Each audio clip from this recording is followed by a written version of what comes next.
once again, thank you for the opportunity to speak, and to the ECLJ and the people responsible for giving us an opportunity to speak at the UN. I'm also aware there's a big conference tonight where we don't have an opportunity to speak. And generally, the issue I would like to raise is that conversations about this topic happen about us, without us. And for anybody who'll be present this evening, when the big rooms are filled to discuss this, could somebody please raise the fact that there are no people conceived from reproductive technology invited? So, in my 20s, I started exploring exactly what it meant to be donor conceived. I was conceived from an anonymous man in Harley Street, and I'd kind of bought into this liberal story that I was donor conceived, and there was a certain parameters of what I should think about, and I don't need to think any further about who my donor was because it was a medical thing. I didn't even think of it as a person. It was only in my 20s that I started realizing that there was bigger ramifications for me, and that I seemed to have far more enthusiasm about supporting other people, my friends' identity, than my own, because I didn't really understand my own identity. I felt disappointed that I wasn't genetically related to my dad and carrying his heritage.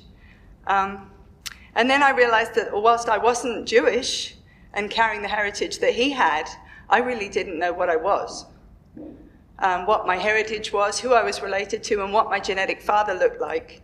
And the interesting thing about this social experiment is there's nowhere for you to turn to when you realize there's a problem. For me, initially in my early 20s, I thought that there was something I could sort out quickly. I thought, okay, this is a big problem. I'm going to take it to some big authority and they'll run with it. And I discovered that there was nobody who was interested. There was a huge amount of aggression that comes the way of the person that says, hey, I've been conceived this way, and there's a problem here. Eventually, I was shocked to find that my own government, the Department of Health and the HFEA, fought me for 7 years in a high court test case where I was arguing at least to have parity with adoptees, that they argued that our rights to our identity was null and void, that our identity was purely a legal identity that was contracted and placed on our birth certificates.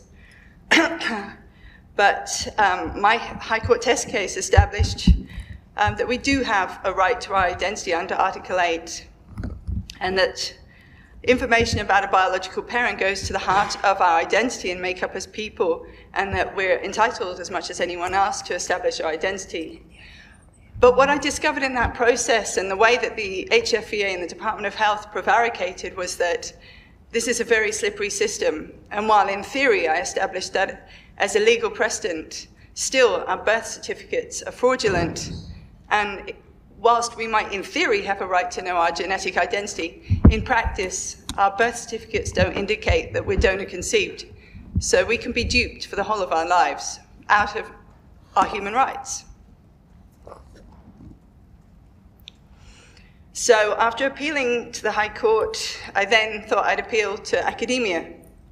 So I studied in Australia, and I did clinical placements in adoptee support groups and in support groups that were helping reunite adoptees with each other and with their children, with their parents and siblings, and also members of the indigenous stolen generations. I worked in link-up services there.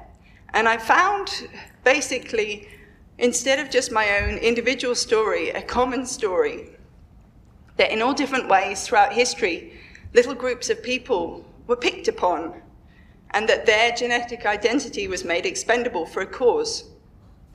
There was unscrupulous adoption practice where poor people had their children taken away and placed in richer families, or in the case of the Australian stolen generations, a way of destroying their culture so that it was easier to colonize the country and claim ownership of the land. Either way, I realized that the experiences of these different groups of people resonated with the experience of donor conception. And the argument that I'm here to present to you is that reproductive technology is inherently adult-centric, that particularly where I've been seeing it in practice, for example, in England, there's very little to counter the conflicts of interest from the infertility industry and its users. That there's an ethical and a legal duty to protect genetic relatedness for all groups of society, even potential human beings. There's an ethical and arguably a legal duty to respond with an apology, acknowledgement, reparation and services for the genetic discontinuity that's already been created for us.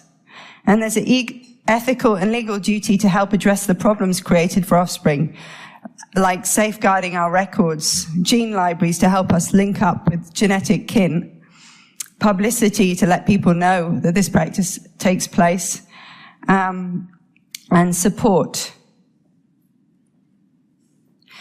I think what I want to draw to your attention is that genetic kinship is maximized for the people who approach the industry, the infertility industry. If you can use your own eggs, you do. Infertility is seen as a significant loss because it's the inability to have your own genetic child.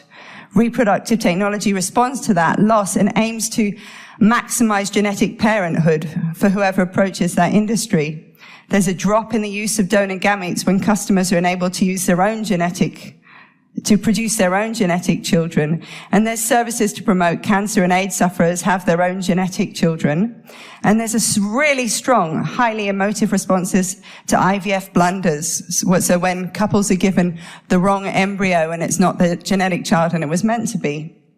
And in England, there's posthumous conception where, for example, Diane Blood was using her dead husband's sperm so she could have the child of the man that she'd married. And there was a lot of emphasis in the reasoning behind that of the importance of his genetic continuity. But what's really interesting is that our genetic continuity is so easily discarded with arguments about all you need is love.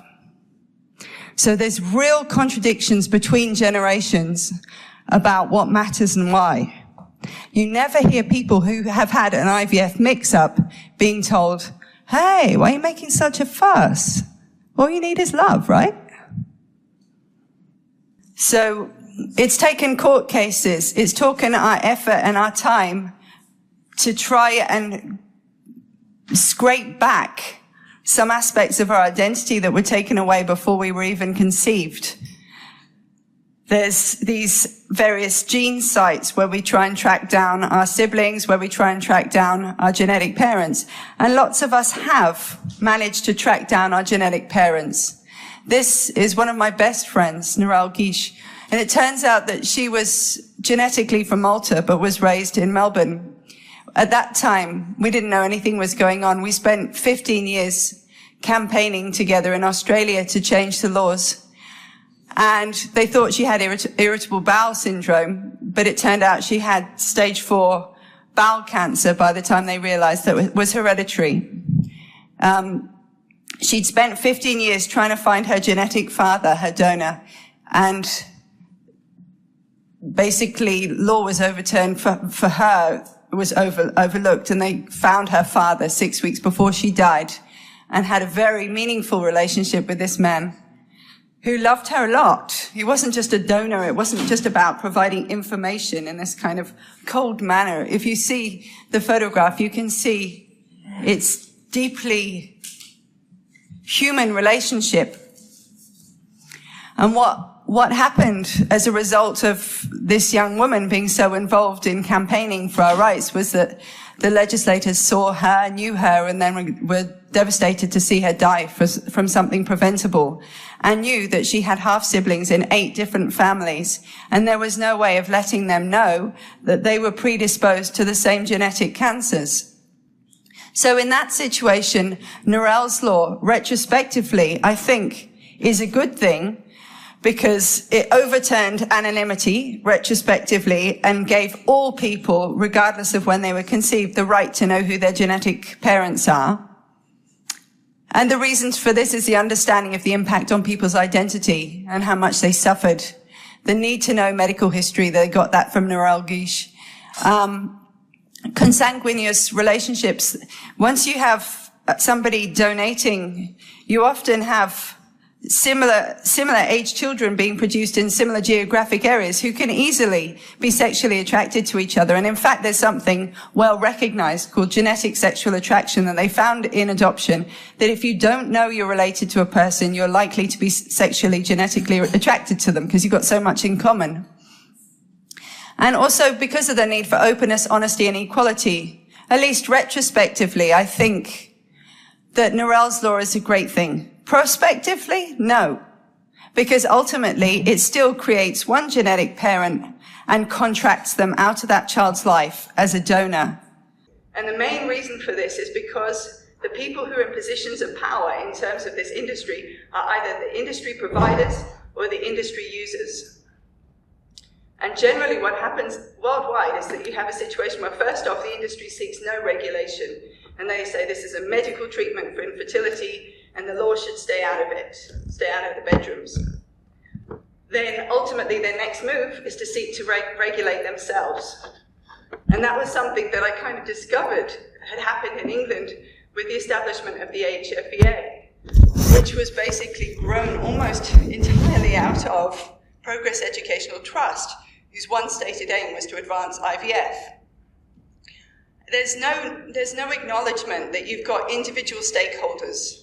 On these, for example, the HFEA is basically run by both the industry and the industry users and those that support that.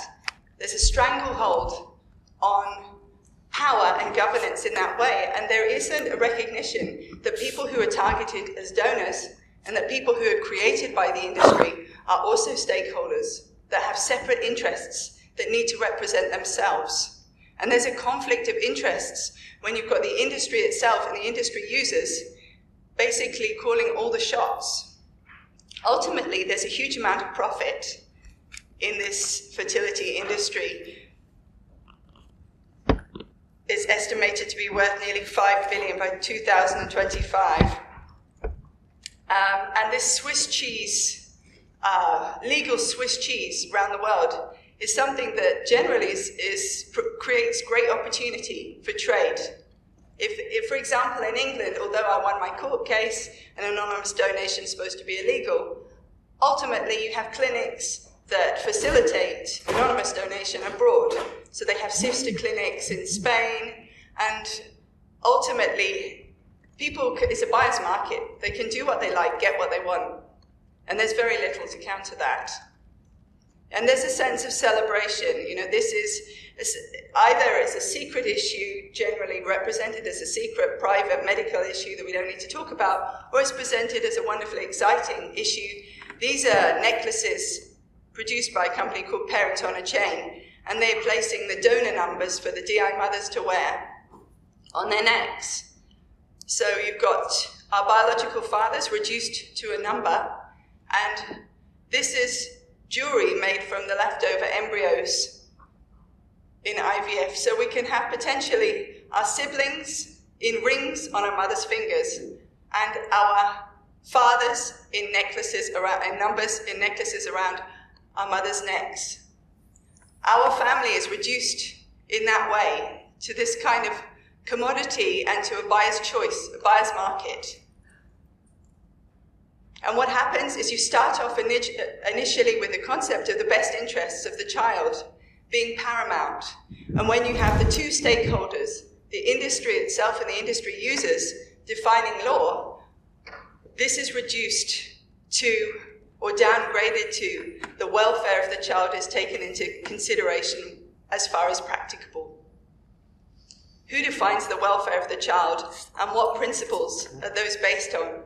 It seems that there's a very shaky notion of even what the welfare, the best interest of the child is one thing, but now it's become the welfare, and actually what that means is just incredibly slippery. It's just a way of glossing over the idea that our interests are somehow covered, but ultimately I don't believe they are. Normally in practices that involve children, it's usual in law to state that the best interests of the child are paramount, owing to their special vulnerability and our inability to speak for ourselves in that situation. The child's rights to have their natural family recognized and protected by law, has now been reduced to a child's family being contracted and fortified by law. What happens in that process is whilst a non-genetic relative is given legal status as our family, a genetic relative has that status taken away. So ultimately, people are brought into recognition, but the other side of the coin is the large percentage of our genetic family is brought out of legal recognition for the purpose of the industry. The consequences in terms of, lots of people talk about the take-home baby rate is the outcome that's being tested. Happy families go home with their take-home baby rate, and it's all considered a great outcome. But the actual long-term consequences tend to really kick in much later in life. For me, they started in my 20s, and I'm 45 now, and the journey's not stopped. And the impact for my children as well. Every time I have to go and take them, recently we've had scares of my daughter, this is my daughter Olive, potentially having diabetes. My son has just developed some interesting and slightly concerning issues with his heart. And when I go to a pediatrician and they ask me my medical history, the sense of fury that I have that I'm in a situation that was intentionally created by doctors. There is no way that my best interests and the best interests of the future generations were taken into consideration appropriately when we were denied knowledge of at least our medical history and a way to keep that updated.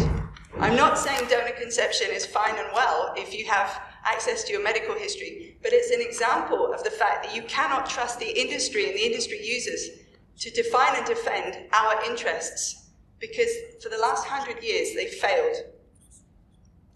What we need now is a paradigm shift in reproductive technology away from adult-centric treatment and applying normative standards to protecting the best interests of the child. We don't need to reinvent the wheel. We know what's in the best interest of the child. In law, we've always said that being known and raised by your genetic family matters. If it matters for some, it matters for all. If it doesn't matter, then let it not matter for everyone. Just everybody give birth, and anybody can take home any baby from that ward. It doesn't matter, right? Or protect it for all. Address this stakeholder representation imbalance. Look who will be speaking tonight. Primarily it'll be the industry and the industry users. We need multidisciplinary protections to counter this conflict of interest from the industry and the industry users. We need an acknowledgement that this is a social experiment. And ultimately, there is nowhere for the people to turn when the experiment is going wrong and hurting us. And yet they still assume it's going very well.